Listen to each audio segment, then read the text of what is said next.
They were promised vegetables, dried octopus, dried squid, dried fish, salted, and a whole bowl of rice. It was $25 a month. He could even send money home.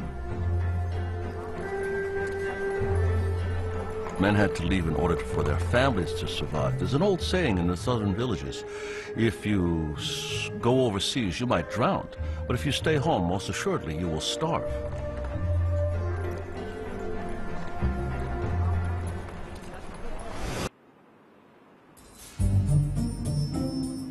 They had come to Gold Mountain to make their fortune and return to China.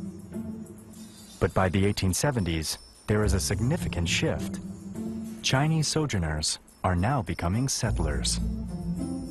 They envisioned staying in the New World for a few years and then returning, which many of them did, but many others also stayed here in the United States and became the ancestors of many of today's Chinese Americans. Where one opportunity fades, another seems to emerge, especially in California. By the 1870s, the census tells us that almost 25% of the population of California was Chinese.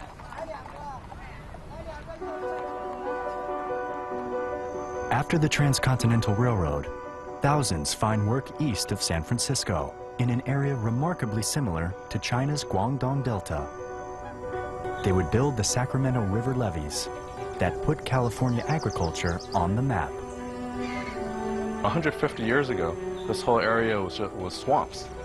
And in the effort to turn it into some of the richest farmland in America, Chinese workers were brought in to build the levees, plant the first crops that actually made this into an important farming area.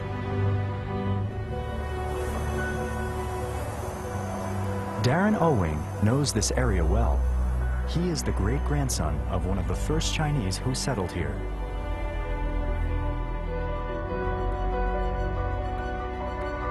My dad and my grandparents and my great-grandparents all lived in this area. And so we consider it sort of like our old village in a sense. Darren's grandfather and father were born in nearby Cortland. At its height, home to several thousand Chinese. By the late 1800s, nearly 90% of the Delta farm workers were Chinese. They tilled the farmlands that today bring in over $500 million a year. The historical town of Locke evokes a distant past. You look around now, it looks pretty quiet, pretty small, just about a block long. On the weekdays, there'd be maybe about 600 people living here. But on the weekends, everybody would come here to socialize, to gamble, to see friends.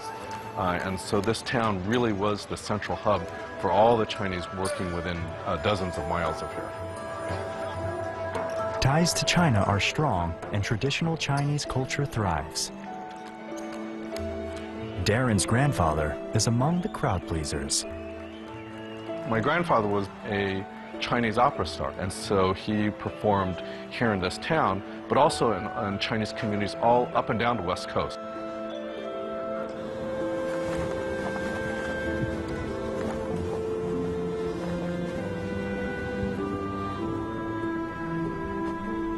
I don't think of Chinese culture as being foreign. I think of Chinese culture as being part of the fabric of America. They would continue to strengthen their communities and weave Chinese culture into the tapestry of America.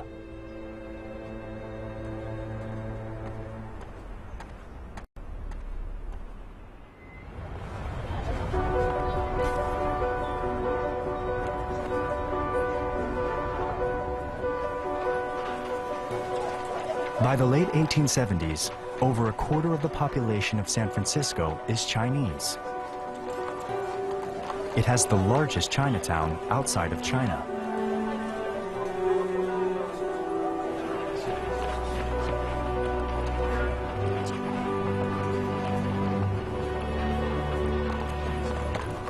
opportunity abounds, particularly for the merchant class.